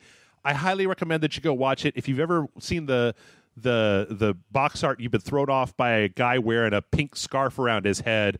Don't let that throw you off, because it's a really good movie. It's really interesting, and it's a good time travel movie, which I feel a lot of times doesn't get enough of a seat at the table when it comes to movies. Also, Colossal. Can I recommend a dumb one? Sure, yeah. Hard boiled. Hard boiled? 100%. Yeah. Hell yeah. You seen that? Absolutely. Do you know more people die in Hard Boiled than in Saving Private Ryan? It's like over 300 on-screen deaths. So like if you ever watch Face Off or Mission Impossible, the guy who directed those, John Woo, he started off with these Hong Kong action films, and they are fucking insane. Like that's where the whole white doves thing comes from, when you have a guy with like 2 pistols go, it's brilliant. Mm-hmm. Yeah, it is. If you've not seen Hard Boiled, it's funny because I don't know that I've ever. I guess there's a part of me that's just like, well, everybody's seen Hard Boiled, right? I mean, like who well, has not necessarily, because it is a Hong Kong action film. It's like only the hardcore action fans will have seen it. Yeah, and it's just. The way it's shot is absolutely insane. That's a film you got to watch with your friends as well. I mean, like, ignore all the talky bits. When an action scene comes on, you are glued to the screen. Yep. Okay, well, I feel like that's enough. That'll get you started, B-Hammer. When you get through all those, let us know. We'll throw some more things out there. All right, this next one comes in from Kate. Kate says, "Dear Penthouse Select, okay, this weekend I made it about a third of the way into Darksiders 2. I thought it was a fun sequel to the first game, and I ran into a game-breaking glitch. A puzzle involved rolling one of the large round stones down a ramp and then rolling it up into place. But alas, the ball disappeared the second I landed on the lever to roll it. It just straight up disappeared. I looked online to find ways to get the puzzle to reset, but nothing they suggested fixed the problem.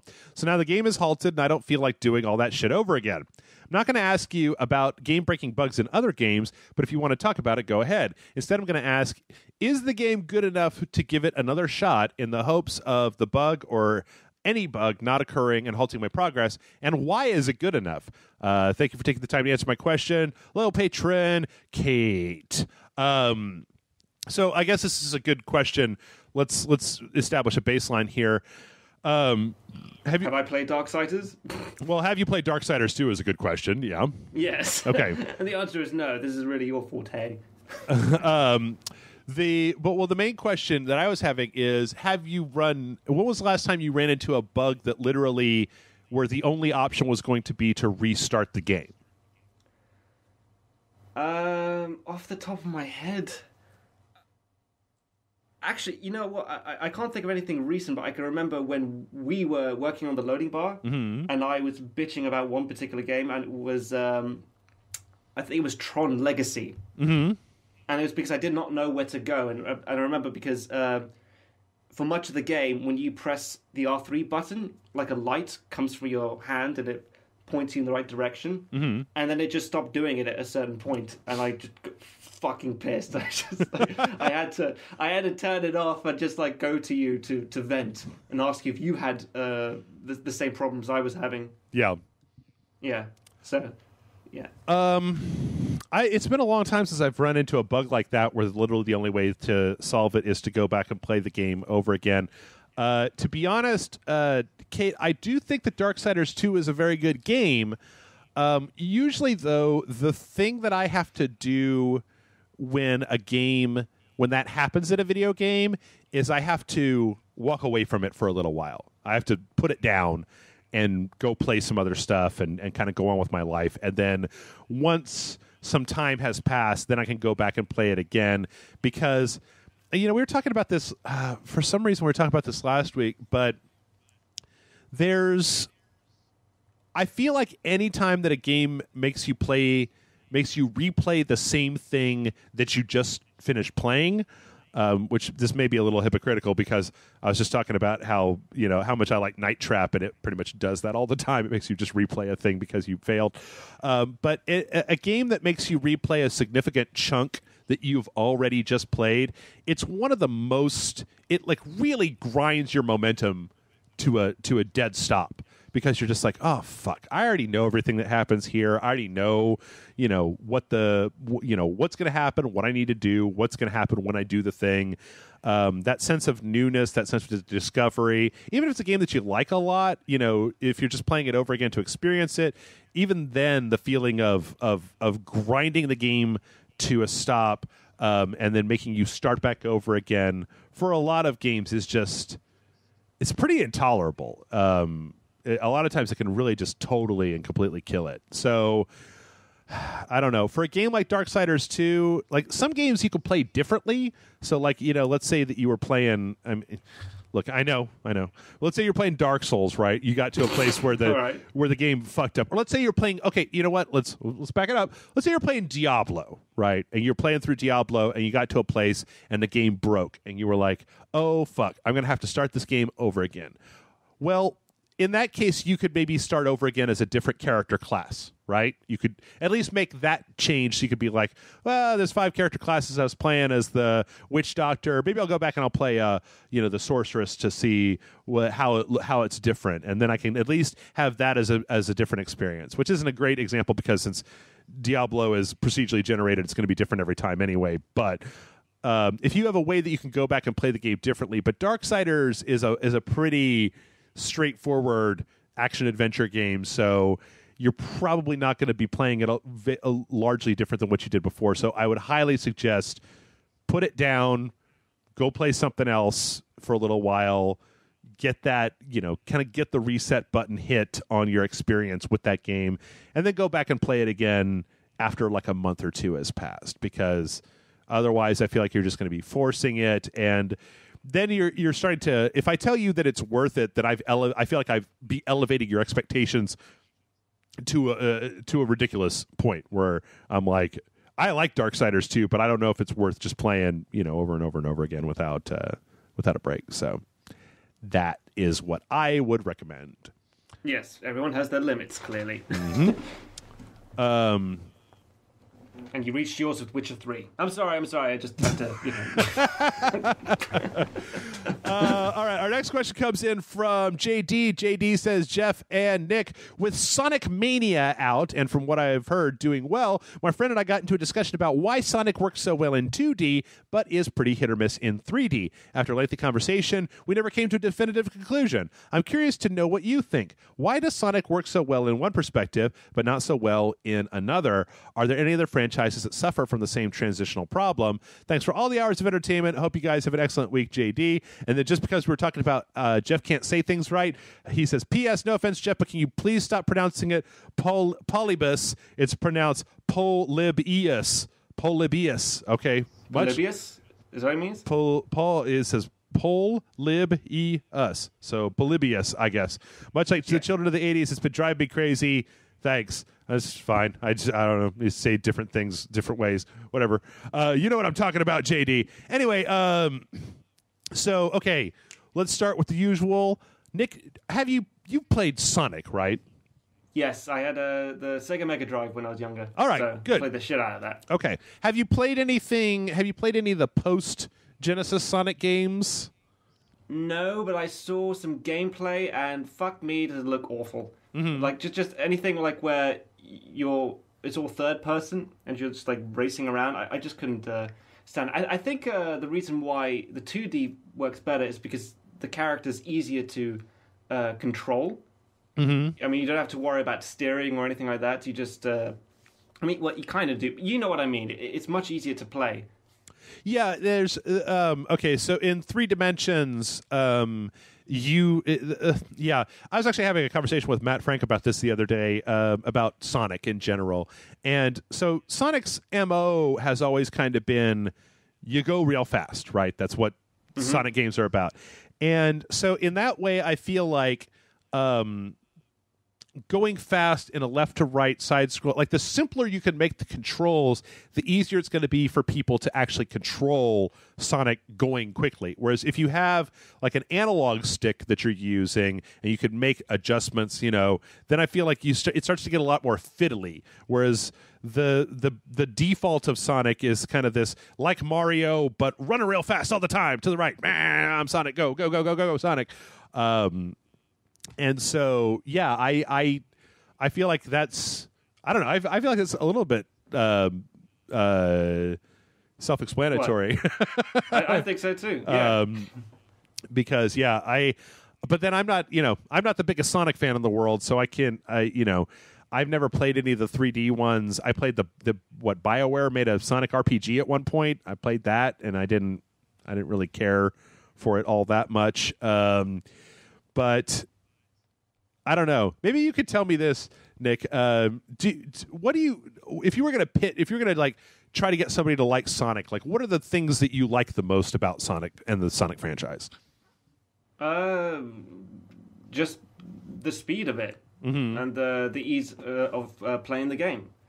I mean, because you don't have to there's no real story behind it. You could just play for 5 minutes, or you can play for a few hours. Mm-hmm. So the accessibility of it, that's what I enjoy about Sonic. Okay.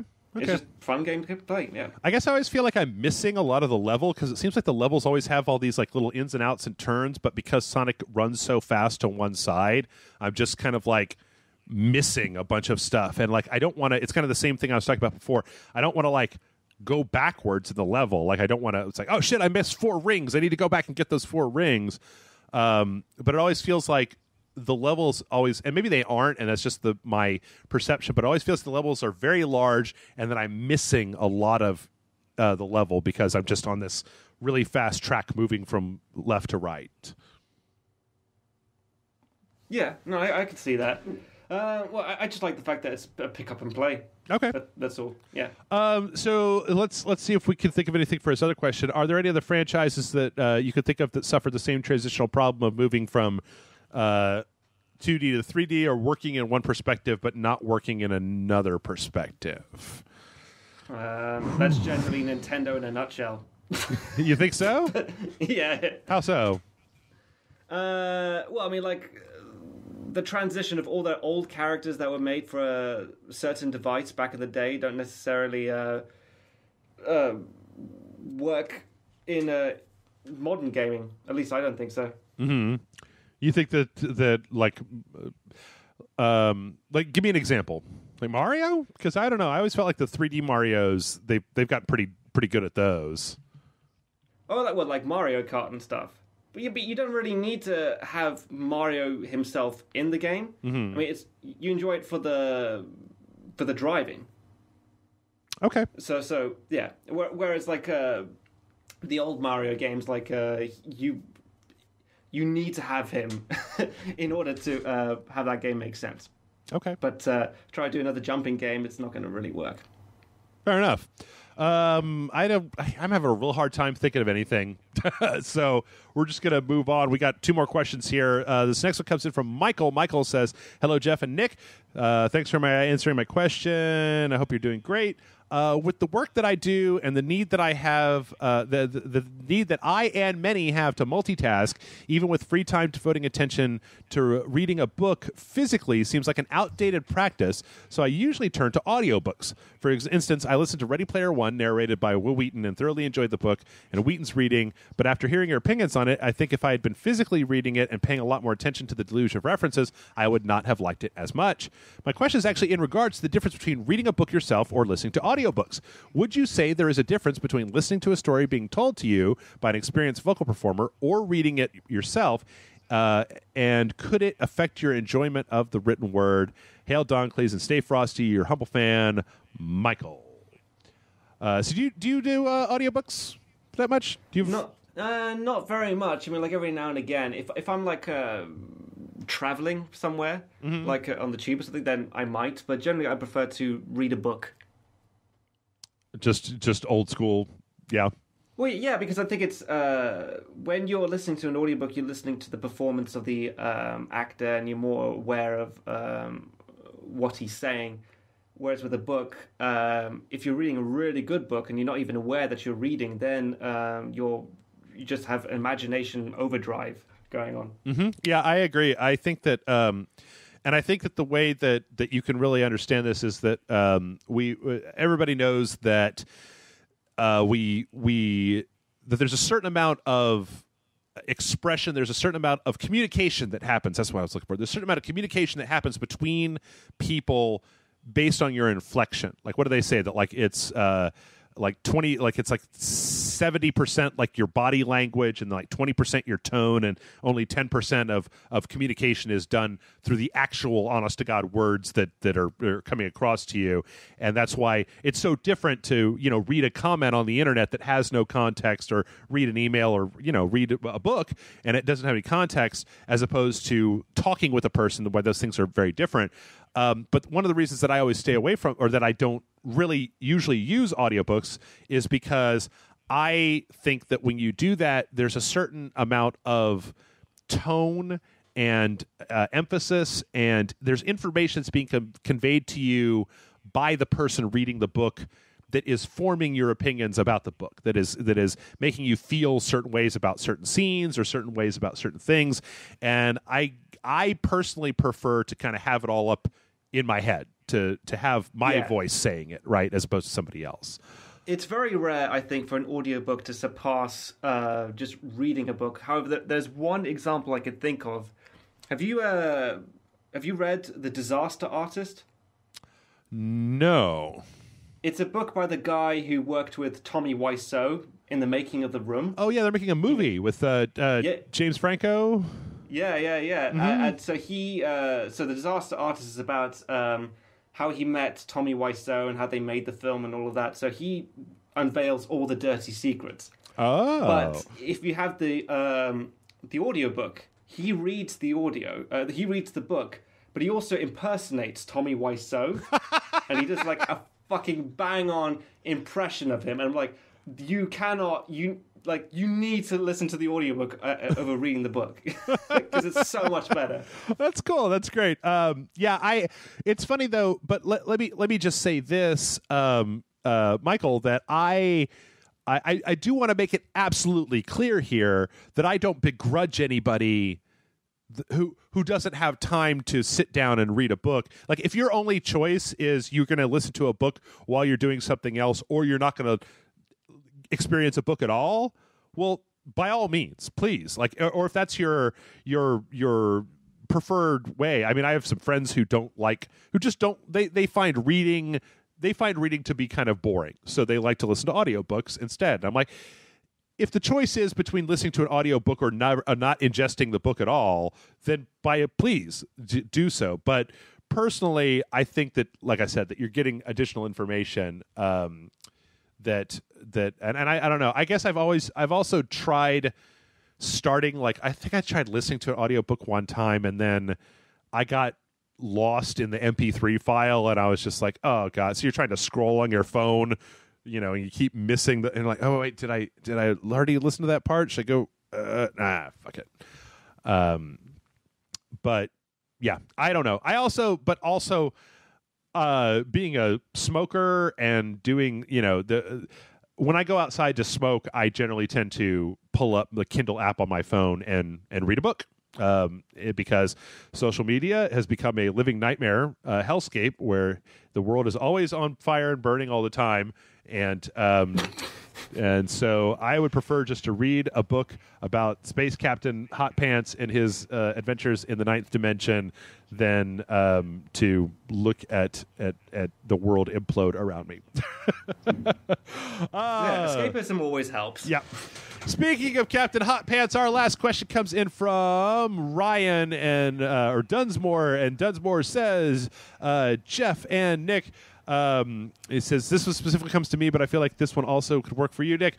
Jeff, you're always talking about the sci-fi pulp books that you read. Do you have any recommendations for starting in the genre? Your noble patron, Dunsmore. And then he says, P.S. Crazy idea to go with the Rage Like cooking show. Start a book club and talk about it on the podcast. So this is an open invitation, I feel like, too. It's just like, all right, let's start naming off books. What have you been reading anything recently, Nick? And if so, what have you read and how good was it? He said specifically science fiction pulp books. Yeah, that's my shtick, but I feel like we'll just open the floor up, because I don't want this to just be my shtick. So, okay. I haven't been reading anything apart from history books, unfortunately. The only science fiction books I could think of the top of my head were Michael Crichton's, like Jurassic Park and Sphere, Congo, and Andromeda Strain. But I didn't really. I was more into like historical fiction or fantasy adventure. That was my shtick. Sure. What was the last thing that you? What was the last book that you read? Literally the last one? Yeah. The Commentaries of the Gallic Wars by Julius Caesar. Okay. All right. Fair enough. Yeah. I see. I don't know. I don't know if I've ever discussed this with you, but I read. I've got like a rotating group of cheap, pulpy sci-fi authors that I just read these like 8-book series that are all about space captains captaining around the universe, and then they blast a guy, and then pew pew pew pew. So let's see. For getting started in the genre, though, let me see if I can figure out some stuff. I actually listed off a bunch of stuff last time, and let me see if I can find some of the ones that are really, really tippy top of the list for good places to start. Oh, first off, if you haven't, I highly recommend the Expanse series. Oh yeah, I've seen season 1. That's really good. Oh wait, are you talking about the book? The book series, yeah. How are they? I quite like the TV show. I've never actually. I didn't actually get around to watching the TV show, but I do. I have read all of the books, and I think that they're all really good. The writer for that is James S.A. Corey, is actually a pen name of this guy who is, I believe, if I'm remembering correctly, George R.R. Martin's personal assistant, and then like his writing partner. And it's actually two people. Okay. So, I quite liked about the Expanse is that it takes place in the solar system. Mm-hmm. So not out in another galaxy or another nebula or whatever. It's all relatively modern sort of technology that we know we can make, but we just haven't reached it yet. Mm-hmm. That's what I thought was really cool about it. Let's see. So, okay, let me give you some good stuff in the science fiction genre that I haven't already talked about. There is one of the ones that I really, really love from a long time ago, and this guy writes a whole series of books called the Culture series. His name is Ian M. Banks, IAIN Banks, and there is a book. So he writes in this universe where there's like a human culture that's like out in the stars, and they coexist with AI, and it's really interesting.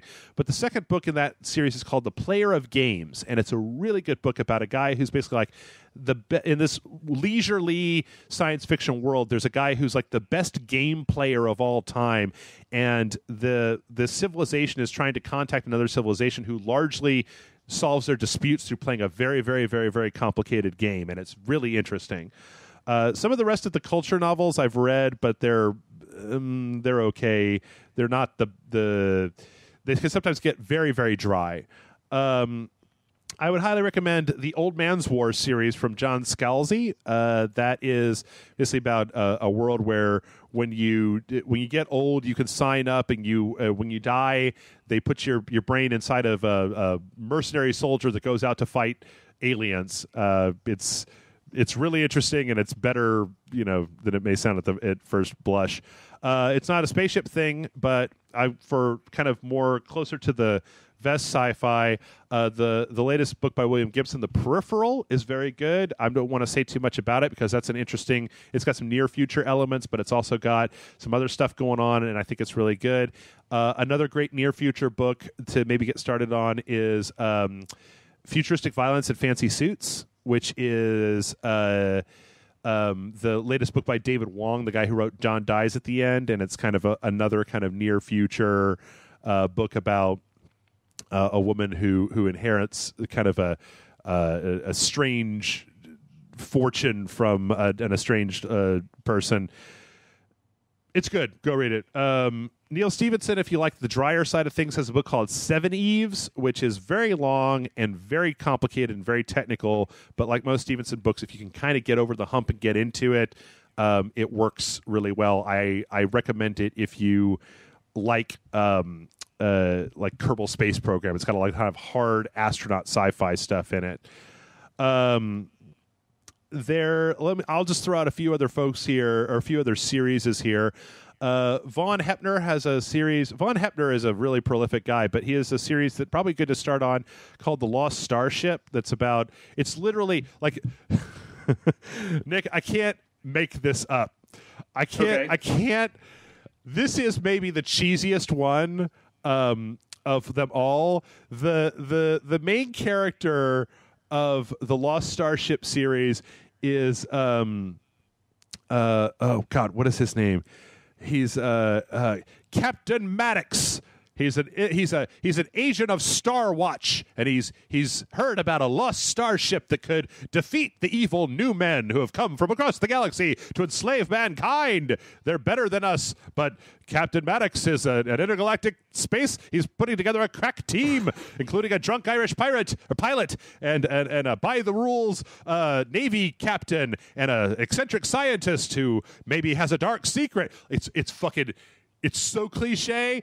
And I love it. And it's just so cliche. It's like there's so many of these that are like that where I'm going to have to tell you that it's going to be super, super cliche. Like, for example, there's a guy named Marco Clues who writes this kind of just Space Marines series that I find that I really like, where it's just kind of, a bunch of guys out in space shooting aliens because they got these big aliens and they shoot them, and that's what happens. There's another group called this one is, I've talked about it before, from Joshua Dalzell, called Omega Force, and it's like, let me find if I can find the main character's name, because it's just, they all have these stupid fucking main character names. They're all just like Captain Force Bruce, or I don't know.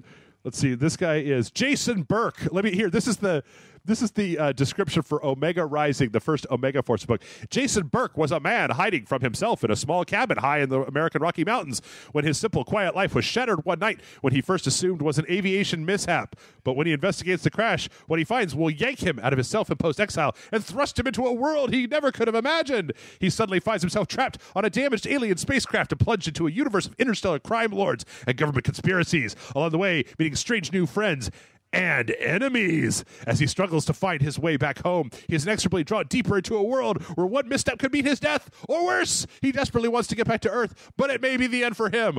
Or is it just the beginning? Question mark.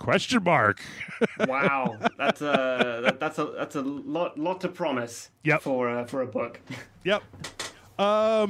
Let's see. I'm gonna go past a few of the ones that are a little bit. Some of these are just kind of like the ones that I read when I don't have anything else to read. But there have been two series. One is from that I really recently really liked. One is from Tori Harris, and I don't know what the name of the series is, but it's a nice kind of humanity takes its first steps into the stars, but there's some weird shit out there, and I like it. It's pretty cool.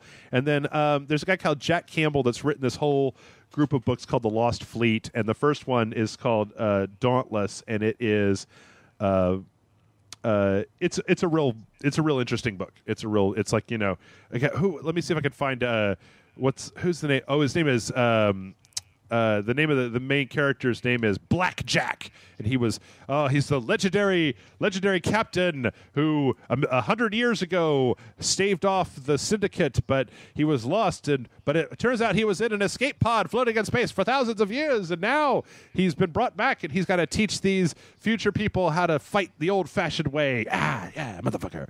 So also go read Dune. Dune is great. I don't know, like, I read Dune once a year, and it's always a fun read. So I don't know. You want to add anything else to that? I feel like I rambled on for long enough.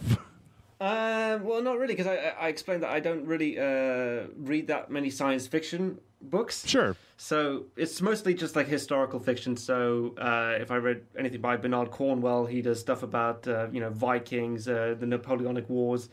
Con Eagleton does about the rise and fall of Julius Caesar, and he includes all the major battles that happened. So he's pretty good.